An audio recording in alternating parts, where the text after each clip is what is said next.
आप में जो शक्तियां हैं जो आपको भी पता नहीं है, वो बाहर आ सकती है। कहीं कहीं लोगों में कई प्रकार की एनर्जीज हैं, एक्स्ट्राऑर्डिनरी एनर्जीज हैं।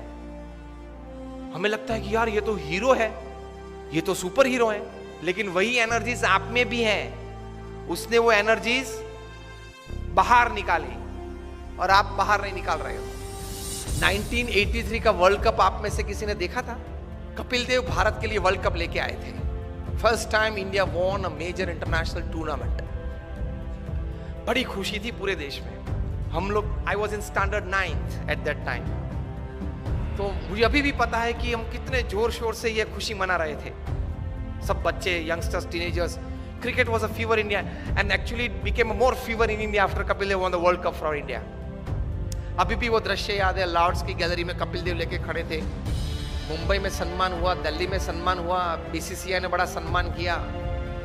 लेकिन जो हारने वाली टीम थी वेस्ट इंडीज, उनको लगा कि साला ये बंदर है, वो सिंह को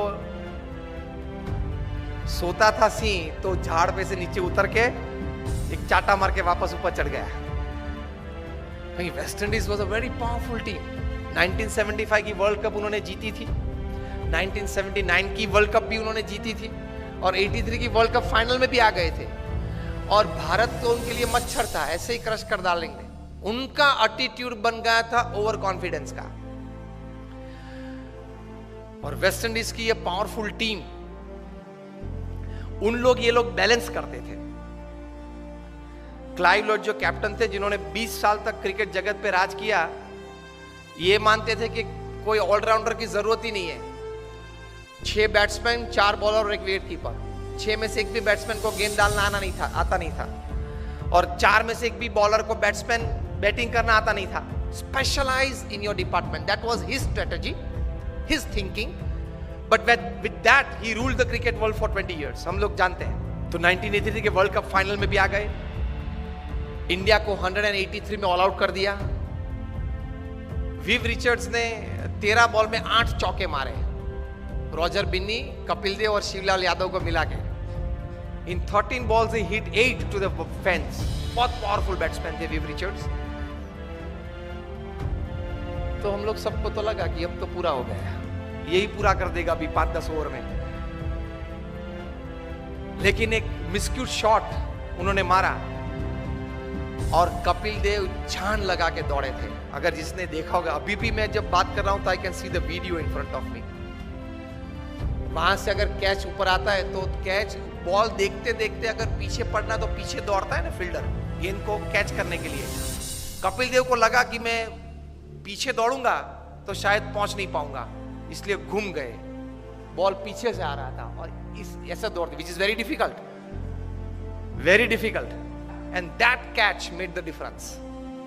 139 West Indies got all out, India won the World cup. So West Indies को तो बहुत अपमान लगा कि ये चूहे सब 11 इकट्ठे होके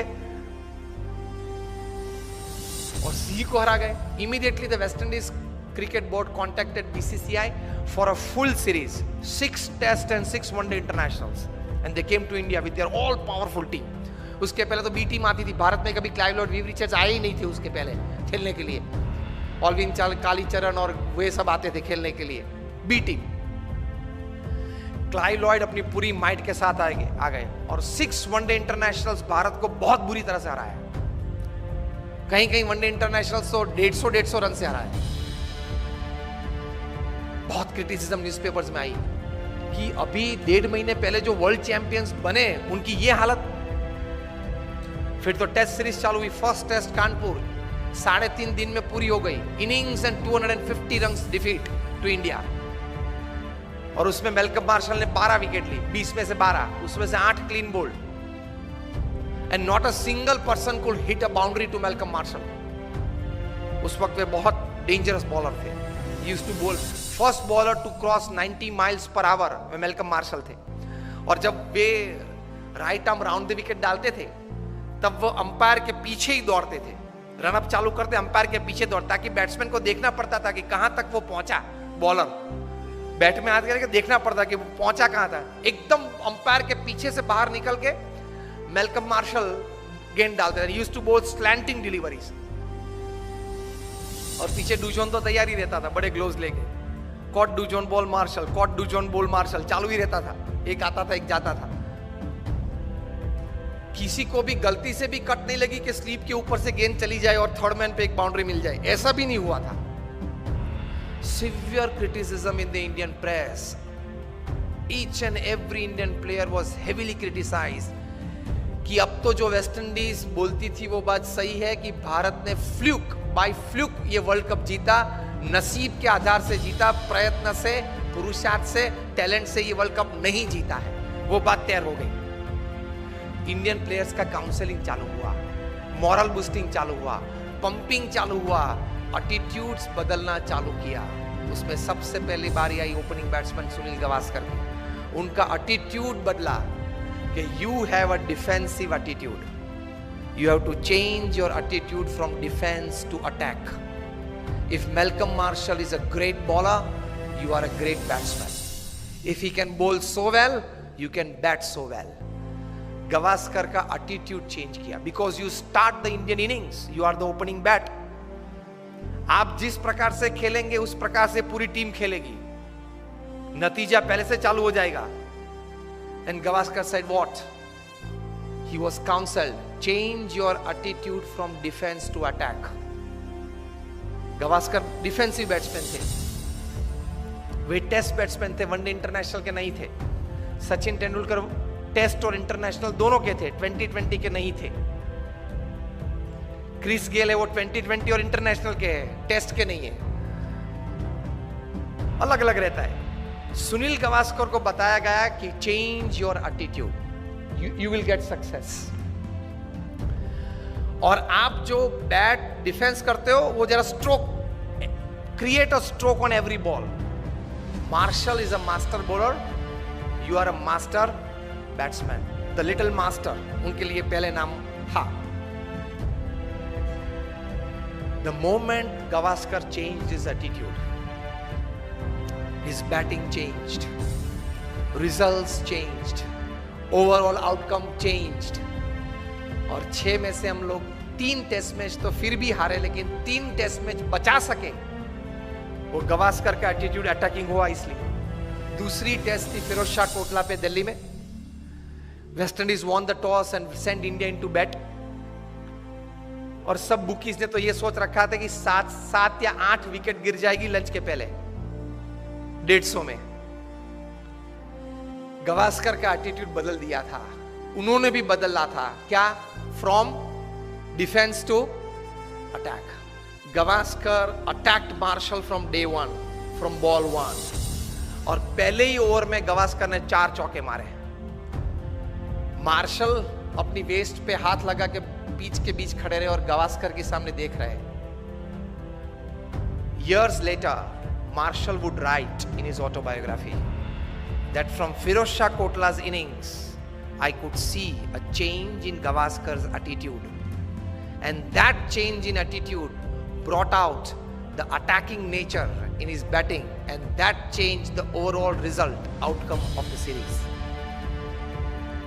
और गावस्कर ने लंच के पहले सेंचुरी बनाई, 107 नॉट आउट। और फाइनल 6th टेस्ट में चेन्नई पे चेपॉक पे 236 not out in the 4th innings of the test to save test for India. 2 दिन खेले 236 बनाने के लिए, लेकिन बचा दी टेस्ट। वो लिखते हैं इस पुस्तक में कि भारत में से अगर ताजमहल चोर के ले जाना है ना तो लेकर सकते, लेकिन गावस्कर का जो स्ट्रेट बैट डिफेंस है उसको तोड़ना बहुत डिफिकल्ट है। तो एटीट्यूड ये रहना चाहिए। अगर एटीट्यूड सही नहीं रहा तो कितनी भी अच्छी व्यवस्था हो, कितना भी अच्छा मार्गदर्शन हो, फिर भी आप रिजल्ट प्रोड्यूस नहीं कर पाओगे। दुनिया भर के ट्रांसपोर्ट मिनिस्टर्स की एक मीटिंग थी लंदन में, ट्रैफिक रूल्स एंड रेगुलेशंस की चर्चा करनी थी, इंटरनेशनल स्टैंडर्डाइजेशन कुछ रूल्स एंड रेगुलेशंस का करना था। इसमें इटाली के ट्रांसपोर्ट मिनिस्टर को कुछ बात करनी थी। बात करने के लिए खड़े हुए बोले कि सी ट्रैफिक लाइट्स हमने सब शहर में रखी है, लेकिन कोई शहर में अच्छी व्यवस्था है, कोई शहर में अच्छी व्यवस्था नहीं हो पा रही है। सबने पूछा क्यों? रोम में इंस्ट्रक्शंस देखते हैं तो फॉलो करते हैं, नेपल्स में सजेशंस देख सकते हैं। और जो हमारा माफिया टाउन है सिसिली, वहां people look at traffic lights like a Christmas decoration.